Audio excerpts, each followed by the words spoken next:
Coucou la team, j'espère que vous allez bien. Je suis heureuse de vous retrouver dans ce nouvel épisode de podcast.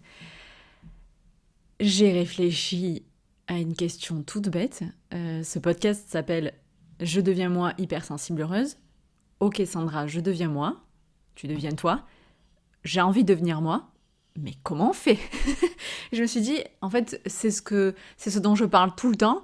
Mais en fait, comment on fait? Et par où commencer, surtout? Et je me suis dit que j'allais vous aider, que j'allais t'aider dans ce sens-là. Et que c'était, en fait, c'était tellement quelque chose d'évident pour moi que j'ai jamais pris le temps de détailler étape par étape. Donc, je remédie à ça. Et je vais te présenter dans cet épisode, selon moi, les 10 étapes pour arriver à devenir soi, complètement épanoui, même si je voudrais émettre certains, pas des bémols, parce que bémol ça fait un peu négatif, mais certaines nuances, on va dire. Il y a plusieurs choses. Déjà, certes, il y a ce travail on va dire, de 10 étapes, et cependant, je pense que ça reste le travail de toute une vie. Je crois qu'il faut être consciente de l'éclairage qui peut être fait devant soi et ça ouvre la route, mais justement, c'est une route et on pourrait même dire que c'est tout un chemin. Souvent, on cherche d'ailleurs même l'ascension et à être tout en haut de la montagne, alors qu'en fait, ce qui est le plus important, finalement, c'est le chemin. Dis-toi que si tu veux, finalement, l'ascension, enfin, tout en haut, le point culminant, c'est la mort. Donc, c'est un petit peu con-con. Plus c'est loin, mieux c'est. Donc te dire ça, que ça reste le travail de toute une vie. Ensuite, te dire que ça a l'air comme ça, des fois impossible, parce que là, peut-être que tu as tout essayé, peut-être que tu n'en peux plus, que tu es désespéré et que tu as l'impression d'avoir tout essayé et que justement, tu te dis, ouais, c'est impossible, je suis fatiguée et tout. Justement, moi, je voulais te dire ce message, c'est que c'est possible. Et donc, te redonner en fait cet espoir, peut-être que tu n'as plus. Je suis la preuve que c'est possible. Je travaille avec plein d'autres femmes qui sont aussi la preuve que c'est possible, avec cet avant-après. Et je sais que quand on l'a pas encore vécu, quand on le touche pas du doigt, c'est difficile d'y croire. Mais justement, je pense que c'est intéressant de croire encore à ce qu'on ne voit pas. Et te dire justement aussi, moi je vais te donner en fait la voie un petit peu par où commencer. Je vais te dire des pistes et des étapes de ce que tu as à faire. Mais justement, ça ne veut pas dire qu'on va le faire. Tu vois, on va pas le faire ensemble là. Tu vas pas mettre pause à chaque fois sur le podcast pour aller faire un truc. C'est des pistes. Et en fait, si à un moment tu ne les fais pas, si tu ne passes pas à l'action, spoil alert, il ne se passera rien.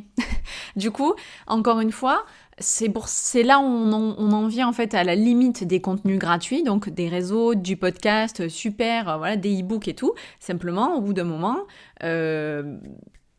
si tu fais pas, il se passe rien. Et c'est là, à mon sens, où ça devient intéressant je vais changer de côté ses cheveux parce qu'il me saoule. C'est là où ça devient intéressant se faire aider, demander de l'aide et d'être accompagné parce que tu n'es plus seul. Tu as quelqu'un qui te tient la main, vraiment, puis qui te dit où aller. Donc voilà, moi je vais te dire, mais là vraiment, qui t'amène avec toi en fait. Alors, comme je le dis souvent à mes coachés, qui t'amène d'un point A à un point B, qui te montre aussi comment aller du point B au point C, et puis après, c'est toi qui fais des E, F, G, H, I, J, K, L, M, N, O, P, Q, R, S. Voilà pour l'intro. Donc du coup, je te propose qu'on rentre directement dans le vif du sujet avec la première étape. Et en fait, j'ai divisé assez simplement ces étapes-là. C'est un peu du passé, du présent et du futur. Alors, ce que je te propose, c'est qu'on voit ensemble les 10 étapes pour devenir toi et de commencer par la première qui, à mon sens, est le passé. Voilà, si tu sais pas trop par où commencer, moi, ce que je te propose, c'est de rayer un trait sur le passé parce que ça ne sert à rien, ça n'existe plus. C'est fait, on va pas refaire le match. Et comme son nom l'indique, le passé, c'est du passé. Donc, ce que je trouve intéressant il y a un petit travail à faire, en fait, dans le passé, c'est la reconnexion avec l'enfant intérieur. Voilà, une bonne fois pour toutes, identifier ses blessures et venir penser, donc de penser P-A-N, du pansement, les blessures de l'enfant intérieur qui a souffert, qui souffre encore en toi, parce que probablement, tu t'es coupé de tes ressentis et de ton enfant intérieur. Et je pense qu'il est je pense qu'il est temps de penser, mais une bonne fois pour toutes. Alors après, cet enfant intérieur, justement, une fois qu'il y a la réunion, la réunification, la réconciliation, il est tout le temps là avec toi, c'est super. Mais voilà, au bout d'un moment, ça sert à rien de remuer les rancœurs, les choses qui font mal, et il faut avancer. Donc voilà, pour moi, la première étape, c'est se dire, ok, je tire un trait, et donc faire cet exercice sur le passé. Ça me fait penser un petit peu quand tu fais une thérapie 2-3 ans chez le psy, ok, c'est fait, t'as dit tout ce que t'as à faire, t'as identifié plein de trucs, tu sais que peut-être tes parents n'ont pas été présents, tu as subi des violences sexuelles, tu as subi des violences physiques, verbales, etc. Enfin, on a tous un passé différent, et on a tous un passé à un moment. D'ailleurs, même que t'aies 20 piges ou 30 ou 50, oui, on a un passé, ok. Allez, ça c'est un fait. Maintenant, il est temps d'avancer. Ensuite, je vais straight to the point. Je vais vraiment droit au but dans ce podcast. Dans la deuxième étape, selon moi, et tu vois, on vient très rapidement dans le présent et dans l'action, à mon sens, c'est te connaître. Et notamment, si tu écoutes ce podcast, c'est que probablement, quand même de grandes chances que tu sois hypersensible. Alors te connaître, je dis pas, c'est un autre moment, c'est ou alors comme tu sais que t'es brune, moi j'aime le bleu, tu vois, c'est pas ça se connaître, c'est connaître son caractère, ok, et puis même au-delà de ça, connaître ton hypersensibilité. C'est-à-dire que tu sais que tu es hypersensible, c'est un trait de ta personnalité. Alors certes, ce n'est pas un trait physique comme je le décrivais à l'instant, mais c'est un trait de ta personnalité qui teinte probablement tous les aspects de ta vie. Et peut-être que ça fait pas trop longtemps que tu le sais, que tu es hypersensible, tu ne connais pas l'hypersensibilité, mais tu essayes d'avancer dans la vie. Il y a un moment où ça bute. Donc il faut que tu saches ce que c'est l'hypersensibilité.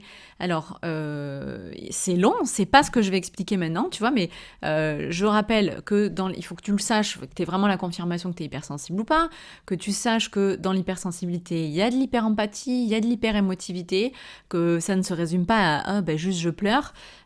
Et en fait, connaître aussi l'hyperstimulation et l'hyperesthésie. Et à un moment, plus tu sais ça, plus tu es armé. Justement, face aux remarques, aux critiques, aux fausses idées qui sont véhiculées. Et en fait, plus tu le sais, plus tu peux dégommer ce qu'on va te dire, quoi. Et vivre le plus possible en accord avec toi-même. Et notamment, donc troisième conseil selon moi, troisième étape pour aller vers la connaissance de soi, toujours dans le présent et très en lien avec l'hypersensibilité pour le coup, c'est connaître tes émotions. Parce que en effet, l'hyperémotivité est un grand aspect de l'hypersensibilité et en fait, bien souvent, il y a une relation. C'est comme si tu avais une relation conflictuelle avec tes émotions. C'est-à-dire, oui, je suis submergée, oui, je pleure trop, ou je suis en colère, donc j'ai beaucoup de tristesse, beaucoup de colère, beaucoup de peur, beaucoup de peine. Enfin, il y a plein de choses qui se passent en toi, mais tu sais même pas mettre les mots dessus.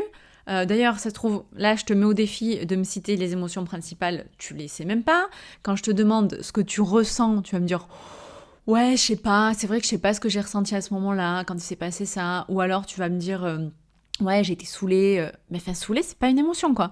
Donc, vraiment, refaire un point avec les émotions et de plus en plus, les connaître, les identifier et en fait les observer et se réconcilier avec en fait et du coup les vivre, pas les gérer, les contrôler, les je sais pas quoi, vraiment les vivre.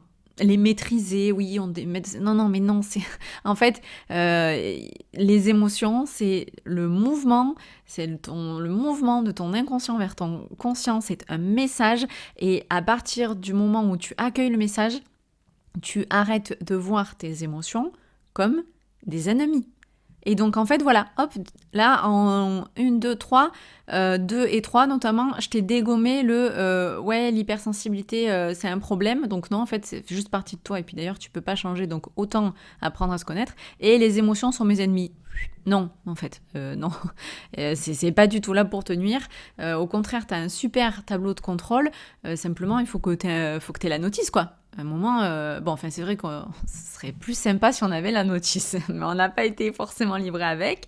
Je crois qu'à la place de certains cours à l'école, on devrait apprendre ça, mais le développement personnel et la connaissance de soi, et c'est pas au programme, c'est au programme de l'école de la vie. Et heureusement, il y a on va dire des précepteurs, je sais pas si c'est le mot.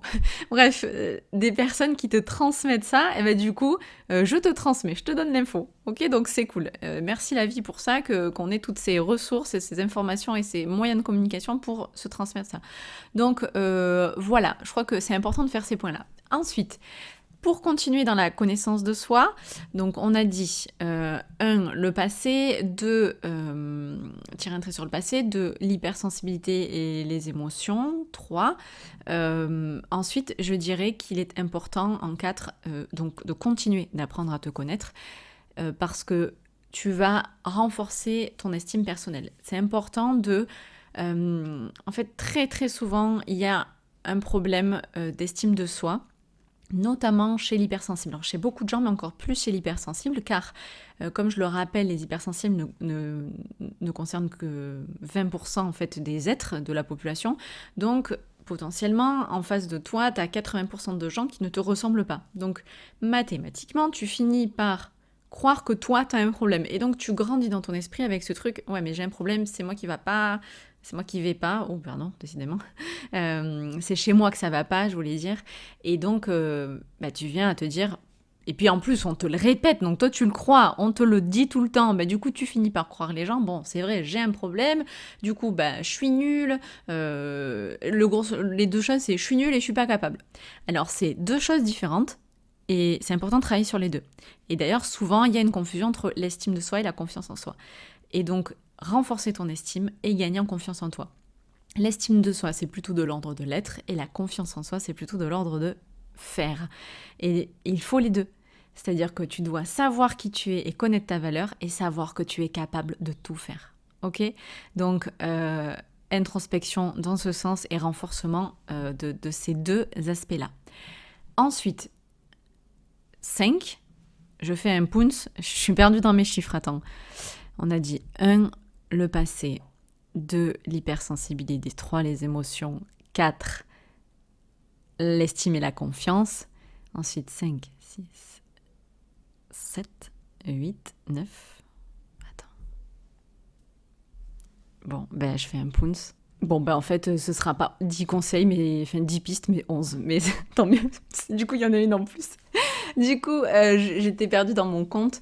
Ce que je voulais te dire, c'est que la 5e étape, du coup, ça va être, on est déjà à la 5e, ça va être de sortir de tout ce qui te paralyse en fait. Tu dois le sentir qu'au bout d'un moment, déjà, si on vient de tout ce dont on vient de parler, il n'y a pas les fondations, tu vas pas aller très loin. Donc déjà, il y a ce travail de fondation qui est important à mon sens.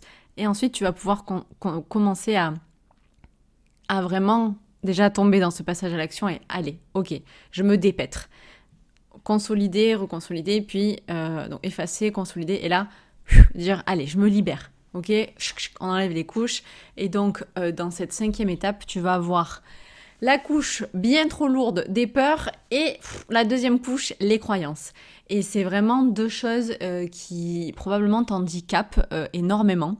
La peur, je sais que c'est vraiment paralysant, et l'estime de soi que tu vas travailler, donc à mon sens avant, va venir quand même t'aider dans la peur, et tu vas comprendre que finalement la peur aussi dans le travail des émotions, c'est juste une émotion, qu'en soi c'est pas un problème.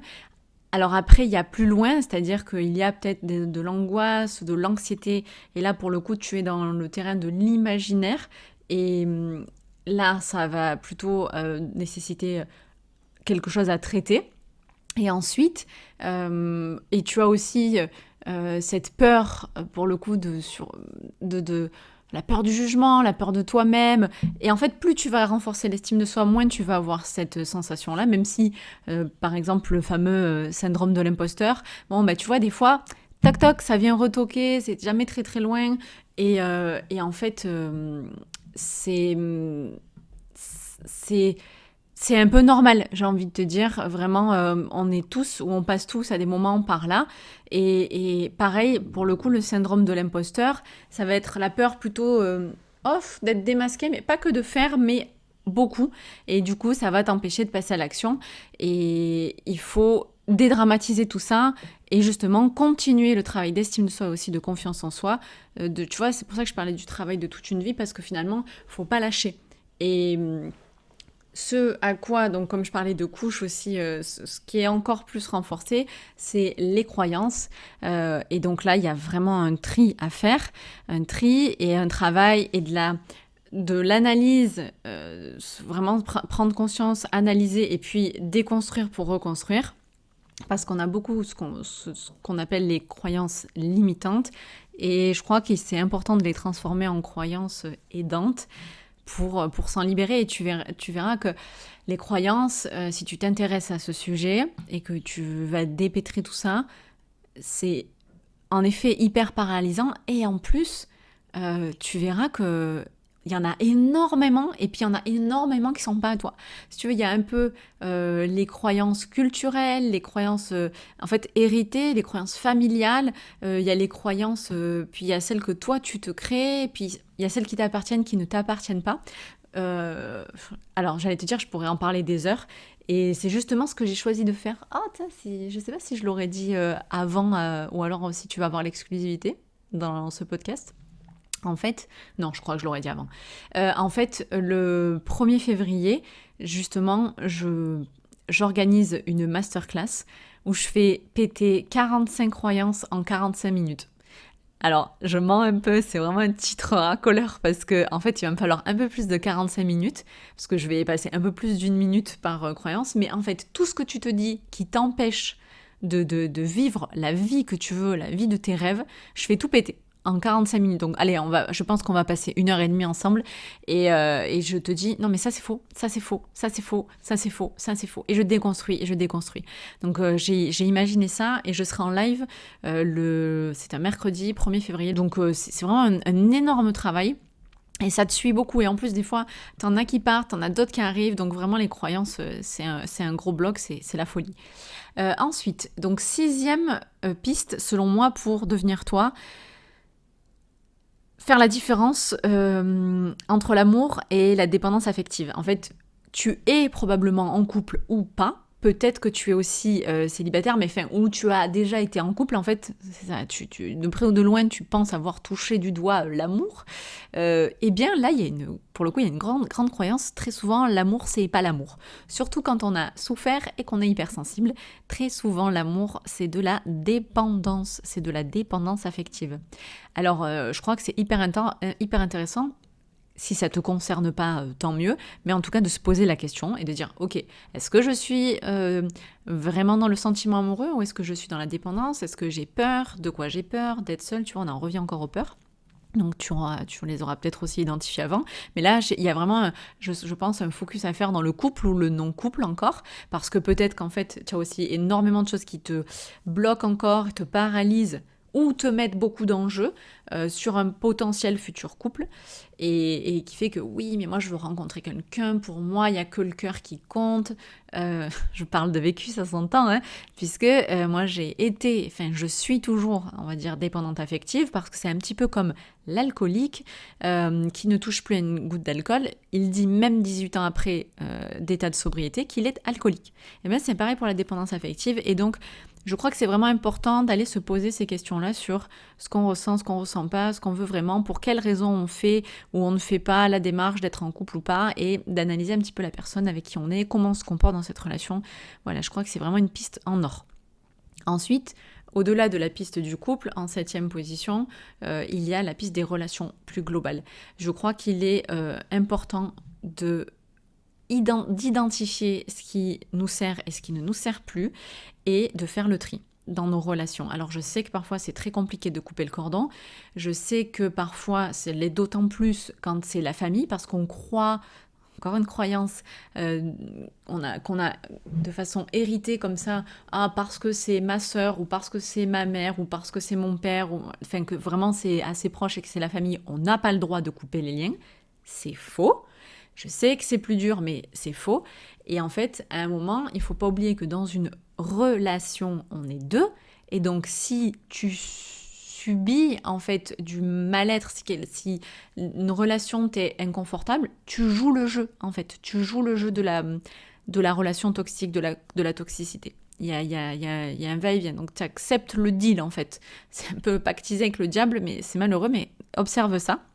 Et justement, je t'invite à donc observer tes relations, savoir si elles sont toxiques ou pas, si elles t'apportent quelque chose, si elles te nourrissent positivement et du coup à faire le tri, à te délester vraiment d'un poids et là ça te permet d'avancer.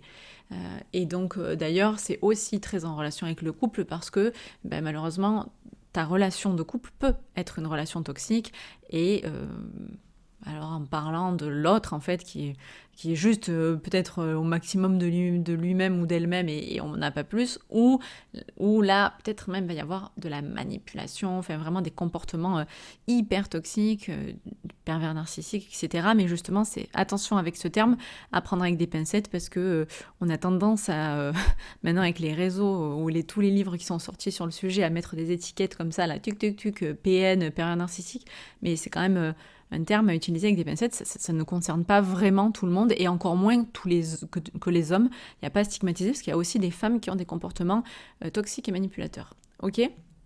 Donc ok pour les relations. Ah oui, et te dire aussi que je voudrais nuancer sur le... Oui, mais... Attends, qu'est-ce que j'allais dire ? Ça a sous-entendu... on a des relations que si elles nous servent. Alors, non, l'idée c'est pas de se servir des gens. C'est juste que, enfin, de dire, alors, toi tu sers, toi tu sers pas. Toi tu sers, toi tu me sers à rien. Non, c'est pas ça, c'est pas tomber dans cet excès-là non plus.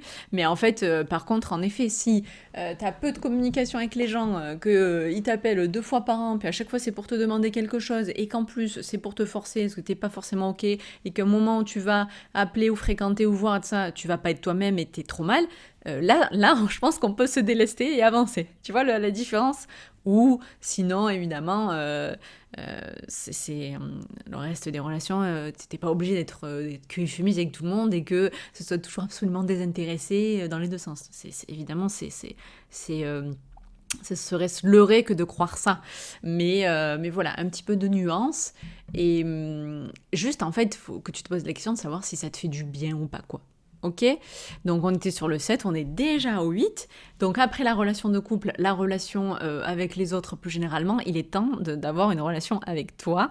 Donc du coup, de penser à toi, de faire passer en priorité. Et je sais que c'est pas facile, et notamment de dire non. Et je sais que c'est pas facile pour plusieurs raisons. Le regard des autres, notamment. Dire ah oui, mais que vont penser les autres ? Donc le jugement, en fait. Mais alors, pareil, je spoil, mais tu juges, je juge, nous jugeons, vous jugez, il juge, tout le monde juge, et que tu fasses ça ou que tu fasses autre chose, en fait, on te jugera tout le temps. Ensuite, te dire aussi que oui, tu ressens peut-être de la culpabilité. Ça se travaille, ça s'apprend. Et il faut vraiment aussi faire la différence entre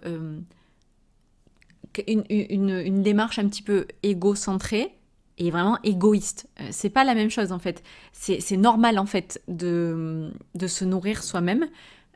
Et je rappelle qu'on ne peut donner que ce qu'on a. Donc si tu ne te donnes pas du temps, si tu ne te gardes pas de l'énergie, ou si tu ne te donnes pas de l'amour, si tu t'aimes pas, tu ne peux pas le faire vraiment pour les autres. Donc c'est vraiment important d'abord de se nourrir soi-même. C'est là où on va plutôt être un peu égocentré, d'accord ? Mais voilà, dans le bon sens du terme, et pas avoir cette vision négative de « Ah, mais elle est c'est égoïste, moi c'est mort, je peux pas, déjà, ou m'aimer c'est prétentieux. » Non, de pas tomber dans cette extrême, cette vision de l'extrême en plus, et plutôt banaliser et rendre ça comme normal. Donc là, il est temps d'avoir une relation avec toi. Et je trouve super intéressant pour cela de se reconnecter à son intuition, d'accord, de s'écouter, de s'écouter, ouais, d'oser dire non et de reposer ses limites et d'écouter ses besoins. Voilà. Ensuite, donc là on était déjà dans le 8. Dans le 9, je regarde mes notes. Dans le 9, je te dirais que il est temps de lâcher prise. Je sais que c'est pas facile parce qu'on est dans une société... Enfin, tu as vu, tout ce que j'ai dit, rien n'est facile. Hein. J'ai jamais dit que c'était facile non plus. Hein. Quoique, en fait, quand j'y pense, tu peux te rendre la vie facile en fait. C'est vraiment encore une fois une sorte d'état d'esprit et c'est du travail. Muscler son cerveau, muscler ses pensées et s'habituer à rendre les choses faciles. Parce qu'en fait, finalement, parfois, on se complique les choses et surtout quand on est hypersensible et ou HPI, mais aussi parce qu'on le décide. Et finalement, on peut décider de l'inverse. Tu vois, toutes les chemins de toutes les pensées que tu crées, ben, tu peux t'en servir pour créer les pensées inverses et faire retomber un petit peu le truc. Tu arrives à le faire dans un sens, donc tu peux arriver à le faire dans l'autre. Alors, voilà, là où je veux nuancer, c'est que je sais qu'on est dans une société où le stress, en fait, est un peu disséminé partout, donc c'est pas forcément évident, mais tu peux arriver à te créer des bulles, te créer des moments et à te créer la vie de rêve que tu veux, peut-être un peu loin de tout ça. Et du coup, aussi sortir du contrôle, parce que je sais que ça fait partie des blessures d'ailleurs, ce masque de contrôlant, et on a l'impression que plus on contrôle, plus on va se sentir bien et mieux, et en fait, plus tu contrôles, plus tu perds le contrôle. C'est donc je t'invite plutôt du coup à travailler sur le lâcher prise. Alors lâcher, on a l'impression qu'il faut faire quelque chose parce qu'on le tient et donc il faut lâcher. Ben non, en fait justement il n'y a rien à faire pour lâcher prise. Et je te dirais maintenant aujourd'hui que avec cette reconnexion avec avec la spiritualité, avec des choses qui me paraissaient évidentes et que j'avais un petit peu oubliées, je te dirais que il est temps de t'en remettre à l'univers et de laisser faire les choses et que la vie a un plan pour toi et voilà, tu un peu plus zen. Et en fait, pourquoi c'est important? Parce que en fait, tu reviens dans le présent, quoi, tout simplement. Tu reviens dans le présent et il n'y a que ça qui existe, en fait. Il n'y a que ça qui est vrai. Et d'être toujours dans le contrôle, d'ailleurs dans le passé, dans le futur, etc. Enfin, dans le futur surtout, parce que le passé, tu n'as rien à contrôler. Tu te coupes du moment présent. Et c'est dommage. Surtout que je trouve que l'hypersensible a tout pour être connecté au moment présent. Il te suffit d'observer ce qui se passe autour de toi, d'écouter, de ressentir, de sentir tout ce qui se passe en toi, d'utiliser tous tes sens et même ton 6e sens, ton intuition. Et voilà, tu es connecté au moment présent. Et donc de prendre une grande inspiration, de respirer, et voilà à mon sens comment on se connecte au moment présent, et je pense qu'on est toutes équipées pour ça. Voilà. Et finalement, il s'agit quand même de changer encore une fois de perspective, de petit état d'esprit, et ça roule en fait. Et donc, j'en viens à la 10e étape, donc du coup, c'est pas la dernière, attention, reste jusqu'au bout, qui est à mon sens un peu, on va dire, la dernière du présent, qui se dit, ok, bon, voilà, j'ai décidé d'être indulgente avec moi-même, je vais pardonner aussi moi-même et les autres, tout ce qui s'est passé. Et tu vois, c'est un peu, ça fait aussi écho au passé, un peu, c'est genre vraiment le dernier coup de trait sur le passé, et voilà, il s'est passé ça, je vais enfin pardonner. Tu vois, une fois que tu as fait tout le travail et que finalement tu t'es un peu élevé au-dessus de ça et puis que toi, ça va mieux, je pense qu'il est temps de pardonner à tout ce qu'on... Parce que, tu vois, je t'aurais dit ça au tout début. Autant dans l'enfant intérieur et tout, tu améliores des choses et puis voilà, tu laisses le passé derrière. Mais on va pas se voiler la face, c'est pas facile, quand on n'a pas encore travaillé sur soi, de dire oui, pardonner de ça, laisser ça derrière. Non, il y a deux choses différentes entre la reconnexion et là, à la fin d'avoir fait toutes les étapes dont je viens de te parler, de pardonner. Parce que t'es tellement au-dessus, t'es tellement libéré, et puis t'es tellement beaucoup plus déjà en accord avec toi-même quand t'as fait tout ce qu'on vient de dire que là, c'est ok de pardonner. Et c'est même pas pardonner, attention, pardonner, ça veut pas dire oublier, c'est pardonner dans le sens se pardonner finalement. Pour avancer. Tu vois, c'est je pardonne, donc j'oublie pas mais je pardonne, parce que c'est toi que tu libères en pardonnant autrui de tout ce qui s'est passé. Voilà, donc, et puis ça permet de remercier et d'avancer. Et c'est là où, à mon sens, du coup, dans la 11e étape, tu bascules dans le futur, mais qui est aussi très lié au présent, parce que c'est là que tu construis ton futur, en fait, mais c'est un peu la dernière du présent. C'est que, voilà, là, il est temps de passer à l'action. Alors, je sais qu'on peut être paralysé encore par le perfectionnisme. Je sais que, oui, mais tant que c'est pas parfait, on fait pas. et ou tant que c'est pas le bon moment. Alors, encore spoil alerte, la perfection, ça n'existe pas, c'est hyper subjectif. Genre, est-ce que tu me trouves jolie? Est-ce que tu trouves que le bleu, c'est joli? C'est la même chose que la perfection. On peut pas plaire à tout le monde et la perfection, ça n'existe pas. Et du coup, mieux vaut une action imparfaite mais faite que jamais faite. Donc, vaut mieux l'imparfait. Et là, tu te dis, ok, c'est vrai. Et plus tu vas... en anglais, on dit test and learn. Plus tu vas tester, plus tu vas apprendre. Et en fait, tu vas expérimenter. Et expérimenter, c'est vivre. C'est génial. Et il n'y a pas d'échec. Il y a des erreurs peut-être. Et du coup, ce sont des leçons.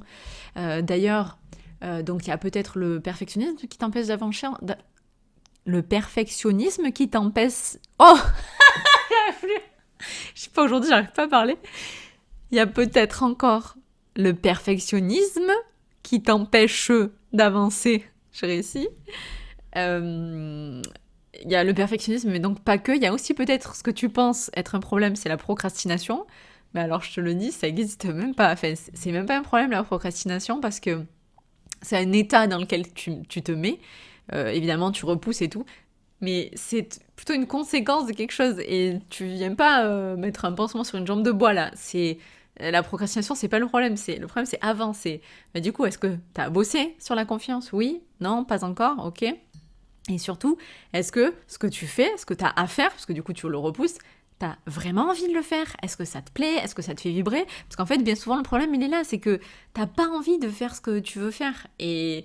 du coup, tu le repousses jusqu'au bout du bout et autant tu vas te retrouver dimanche soir avec la boule au ventre pour le faire. Si on pouvait, je pense que si les gens pouvaient, si beaucoup de gens là qui aiment pas leur taf pouvaient procrastiner le boulot de repousser le lundi à mercredi, si on pouvait changer de jour comme ça, les gens le feraient. Donc en soi, c'est pas le problème de le faire tard ou pas le faire ou le plus tard possible, c'est ce que tu fais. Voilà. Et là, ça, souvent, ça empêche le passage à l'action de je vais faire. Et il y a peut-être aussi, d'accord, un problème d'organisation. Peut-être que c'est pas ton fort, ou alors c'est trop ton fort parce que tu contrôles trop. Mais il y a un juste équilibre à trouver. Et l'organisation, faut que tu trouves, faut que tu testes, il faut trouver ce qui te va le mieux. Et honnêtement, pour avoir testé un maximum de choses, alors moi j'ai plein d'astuces.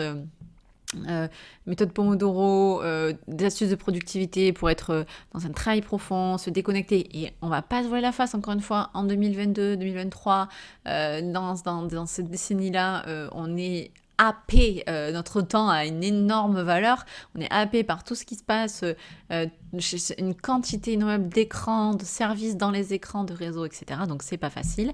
Et en fait, j'ai testé un truc qui est redoutable. Ça s'appelle la discipline, les gars. Ah oui, parce que toi tu penses que la procrastination c'est un problème, tu penses aussi peut-être que la motivation c'est un intérêt, mais faux. La discipline, ça a fait ses preuves. C'est vraiment ta meilleure amie. C'est, j'allais dire, tu pètes, tu répètes.